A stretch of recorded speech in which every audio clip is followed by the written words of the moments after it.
آپ نے جو بات کی کہ کوئی شخص سے دعویٰ کرتا ہے کہ میں مثال کے طور پہ خدا ہوں، یا اپنے بارے میں دعویٰ کرتا ہے کہ میں ٹیوب لائٹ ہوں، تو وہ اپنا دعویٰ اپنے پاس رکھے. وہ مجھ سے اگر منوانے کے لیے آئے گا تو میں کہوں گا تمہارے دعوے میں اور تمہاری مطابقت احوال میں کوئی یکسانیت نہیں پائی جاتی، مجھ سے کیوں منوا رہے ہو تم؟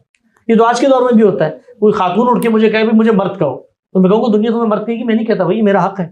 وہ وہاں یہ نہیں کہہ رہے، وہ وہاں یہ کہہ رہے ہیں کہ میں اپنی شناخت بطور مسلمان کے طور پر آئیڈینٹیفائی کرتا ہوں، میں کروا رہا ہوں. اور آپ کیا کہتے ہیں اس کے جواب میں؟ آپ کہتے ہیں ایک اسلام میرا ہے، ایک تمہارا ہے. تمہارا والا اسلام جب میں مان لوں گا تو وہ میرے والے اسلام کے ساتھ کانٹرڈکٹ کرے گا، میری پروڈکٹ خراب ہو جائے گی. تو آپ کی پروڈکٹ کب خراب ہوگی؟ جب آپ پروڈکٹ کے مالک ہوں. اسلام آپ کا نہیں، اسلام اللہ تعالیٰ کا ہے. ہمارے ایک دوست ہیں جو ایک بہت بڑا میڈیا ہاؤس چلاتے ہیں، انہوں نے ایک مثال دی. انہوں نے کہا جی میں لندن میں ایک اخبار نکالتا ہوں، اگر کوئی دوسرا آدمی اسی نام سے اخبار نکالے تو میں روکوں گا کہ نہیں روکوں گا اس کو؟ تو میں نے ان سے کہا بھائی اخبار آپ کی ملکیت ہے، اسلام آپ کی ملکیت ہے. صحیح. اسلام اللہ کی ملکیت ہے. تو اللہ قیامت کے ہو سکتا ہے ہم میں سے کتنے لوگ دنیا میں جو اپنے اسلام کا دعویٰ کریں اللہ کی نظر میں کافر ہوں ہم سب.